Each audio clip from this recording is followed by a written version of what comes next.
মহারাজ বললেন, হিন্দুর বিদ্যা আছে, হিন্দুর বুদ্ধি আছে, হিন্দুর শক্তি সামর্থ্য যথেষ্ট আছে, কিন্তু নাই সংহতি শক্তি।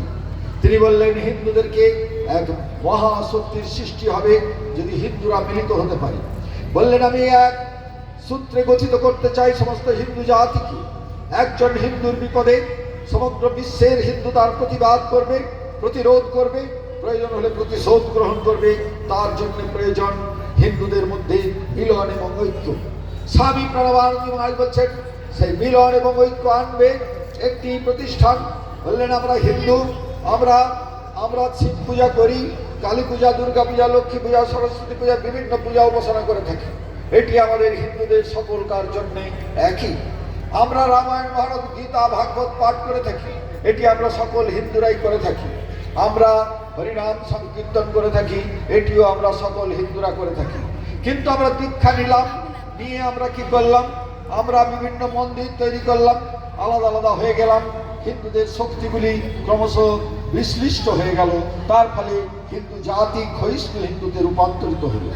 স্বামী প্রণবানন্দ মহারাজ বললেন, এমন একটি মিলন ক্ষেত্র তৈরি করো যেখানে ধনী নির্ধন, গৃহী সন্ন্যাসী সকলে সম্মিলিতভাবে দেশ জাতি সমাজের কল্যাণের জন্য চিন্তা করবে এবং আধ্যাত্মিক কল্যাণের জন্য বা মুক্তির জন্য সচেষ্ট হবে। সেই কেন্দ্রটির নাম হবে হিন্দু মিলন মন্দির। বললেন, এমন একটি সেই মিলন মন্দির, যে মিলন মন্দির আমরা কোথা থেকে, আমরা যদি প্রেরণা মনে করি, আজকে মুসলমানের মসজিদ, আজকে খ্রিস্টানের চার্চ তাদেরকে সংঘবদ্ধ করেছে, শক্তিশালী করেছে, কিন্তু হিন্দুর এরকম কোনো মিলন ক্ষেত্র নেই। তাই স্বামী প্রণবানন্দ মহারাজ বলছেন যে আমি যে পথ দেখাচ্ছি এছাড়া অন্য কোনো পথ নেই। বললেন, এই পথকে তোমাদেরকে অবলম্বন করে একদিন না একদিন তার গ্রহণ করতে তোমরা বাধ্য হবে।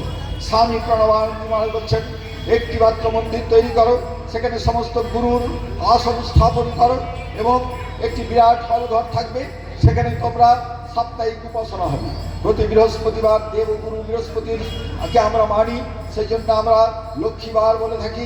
সেই বৃহস্পতিবারে আমাদের আধ ঘন্টা করে বৈদিক উপাসনা হবে। সেই বৈদিক উপাসনা সকলে অংশগ্রহণ করবে এবং সাথে সাথে সেখানে বিভিন্ন গুরুর যারা রয়েছেন, আমাদের মধ্যে মহাপুরুষ জন্মগ্রহণ করেছেন, আমরা দীক্ষা গ্রহণ করে আমরা ধন্য হয়েছি। সেই সমস্ত গুরুদের আমরা কি করব? আমরা সেই সমস্ত গুরুদের কি করব? তাদের জন্মতিথি, তিরোধান তিথি এবং বিশেষ উৎসবগুলি সমবেতভাবে পালিত করব। তার ফলে কি হবে? আমাদের মধ্যে মিলন ঐক্য স্থাপিত হবে। স্বামী প্রণবানন্দ বলছেন, সেই মিলন মন্দিরে থাকবে রক্ষিত হবে। বলছেন, শক্তি জিন ভক্তি কখনো মান্যতা পায় না, তাই শক্তি সর্বাগ্যে প্রয়োজন। স্বামী প্রণবানন্দ মহারাজ বলছেন, তাকিয়ে দেখো তোমার দেব দেবীর দিকে। দুর্গার হাতে দশপ্রহরণ, তিনি অসুরবধ করছেন। মা কালিকা নরমালা বিভূষিতা হয়েছেন ওই নরপশুদের হত্যা করে। তুমি তাকিয়ে দেখো, দেবাদিদেব মহাদেব তিনি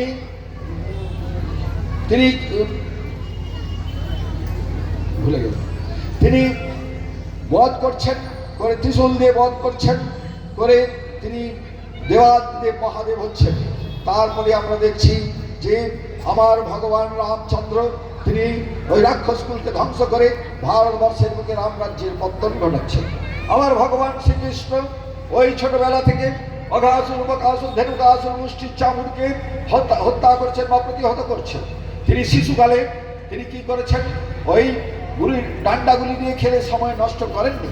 তিনি ওই গোপ বালকদের নিয়ে সংগঠন গড়ে তুলছেন এবং তার ফলে আমরা দেখতে পাচ্ছি অতি শৈশবকাল থেকেই তিনি অন্যায়ের অত্যাচার প্রতিকার করেছেন আমার ভগবান শ্রীকৃষ্ণ।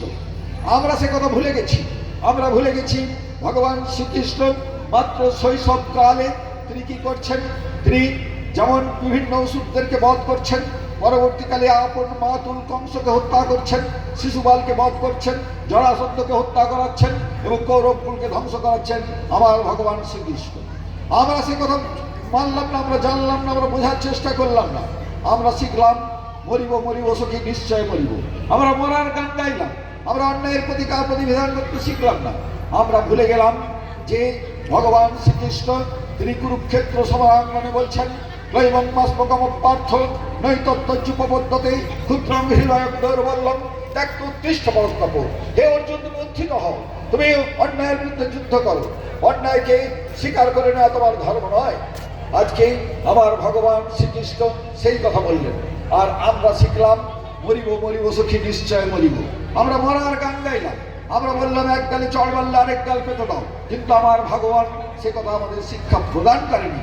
আমার ভগবান রামচন্দ্র তিনি মাত্র 12 বছর বয়সে তিনি যখন ওই বিশ্বামিত্র এসেছেন সিদ্ধাশ্রমে রাক্ষস কুল থেকে, রাক্ষসদের হাত থেকে সিদ্ধাশ্রমে মুনি ঋষিদের রক্ষা করার জন্যে, বৈদিক যজ্ঞকে রক্ষা করার জন্যে, তখন দশরথ বলছেন না না, ওরা মাত্র 12 বছর বয়স, ওরা আজ পারবে না, আমি আমার সৈন্য নিয়ে আমি যাচ্ছি।